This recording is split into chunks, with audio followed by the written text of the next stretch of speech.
Hello guys! Welcome dito sa aking channel, Kapalaran 888. Welcome.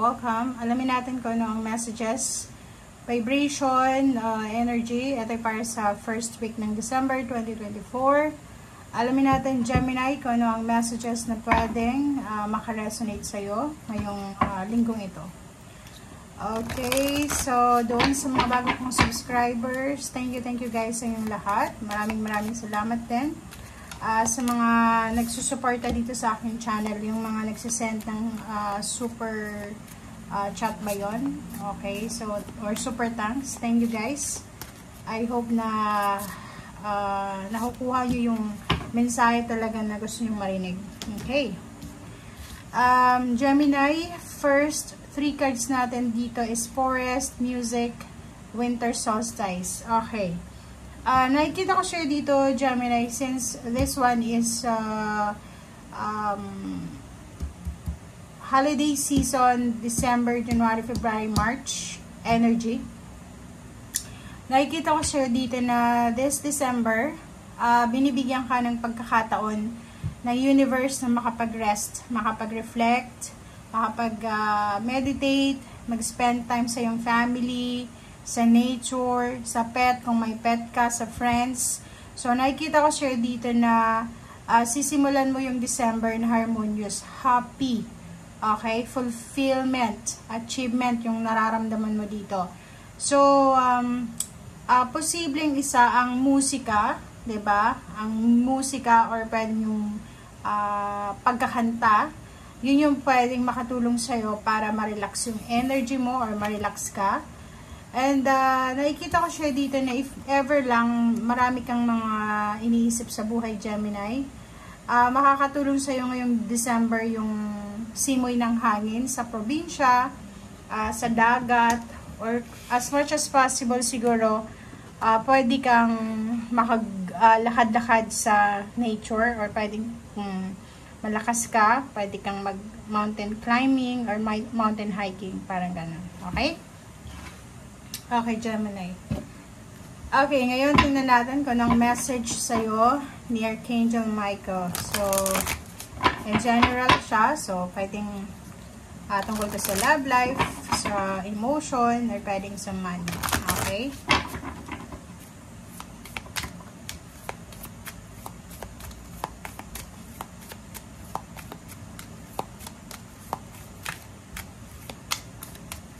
Okay. One card natin from Archangel Michael is admit the truth to yourself and act accordingly. So, nakikita natin, siguro yung energy na to is doon sa mga Gemini na marami silang hindi matanggap sa mga nangyayari sa ngayon. Like, maraming in denial. Or parang sinasabi ng baraha dito na may mga nangyayari na hindi mo gusto. Okay? So, dito sinasabi, tanggapin natin, accept the reality, accept the truth to yourself, and then yun, take responsibility. Okay? Kung ano man yung truth na yan. Okay. Thank you, Spirit, Angels, Guides. Tingnan natin dito, Gemini, kung ano pa ang posibleng energy or mensahe na makakatulong sa inyo.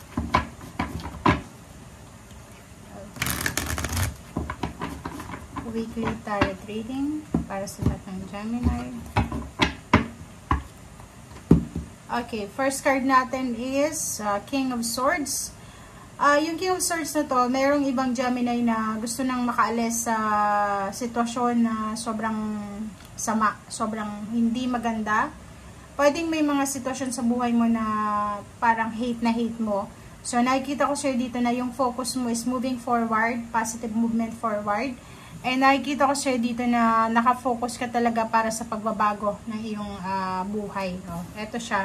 So, sinasabi dyan, it's a confirmation card na may mga Gemini na gustong makaalis sa kanilang scarcity, financial, stagnation, restrictions. Kung literal na may mga kapamilya kayong nasa loob ng jail or relationship na imprisoned siya sa relationship, sinasabi dyan ng baraha sa'yo na yan yung focus mo, makaalis, magkaroon ng freedom. And moving forward, nakikita ko sa'yo dito na may minamanifest ka may pinagdadasal ka, may pinapangarap ka. Paki-comment sa comment section kung ano yon. And next is Six of Cups. So, nakikita ko sa'yo dito na may gusto kang balikan. It's either relationship from your past, or pwedeng yung plano mo dati, or pwedeng yung plano mong pagte-travel, pagre-relocate, or nakikita ko sa'yo dito, ngayong linggong ito, may mga Gemini ka na parang mararamdaman mo na, or pwedeng may relationship ka sa nakaraan, pwedeng intimate or pakikipagkaibigan lang, na posibleng sa linggong ito is bigla mo siyang maalala. Okay? If you were in a relationship, nakikita ko sa'yo dito na siguro may mga pagkakataon na nakakalimutan mo na may karelasyon ka. Siguro dahil sobrang busy sa trabaho, or siguro masyado lang tayong kampante kasi alam natin na may nagmamahal sa atin, ganyan ganito. So, dito sinasabi ng bara sa'yo na be careful, okay? Mag-ingat kasi minsan natatake for granted natin yung mga relationship natin, okay? So, Three of Cups, nakikita ko yung upcoming event. Masaya to. So, upcoming celebration, recovery, financial recovery, emotional recovery. Mayroong reconciliation, mayroong recovery of relationship, mending of relationship. Meron ditong mag-share sa'yo ng money, pwedeng financial balance or financial gift. So, nakikita ko sa'yo dito na tanggapin mo, huwag kang magdalawang isip kasi minsan, diba, pag sobrang pride natin, ayaw nating tanggapin yung mga binibigay sa atin. Okay, so sa relationship, nakikita ko sa'yo dito na kailangan ng give and take energy sa loob ng relationship. Okay? So, makakatanggap ka ng maraming offer, like regalo, offer ng job, offer ng pakikipagkaibigan, congratulatory offer, ano ba yan? So, nakikita ko siya dito, pwedeng may mga tao na tutulungan ka sa ginagawa mo, sa trabaho mo, sa obligations mo. And, siguro, sobrang pagod na pagod ka na siguro. Nakikita ng mga tao sa paligid mo na ang dami mong obligations, ang dami mong ginagawa.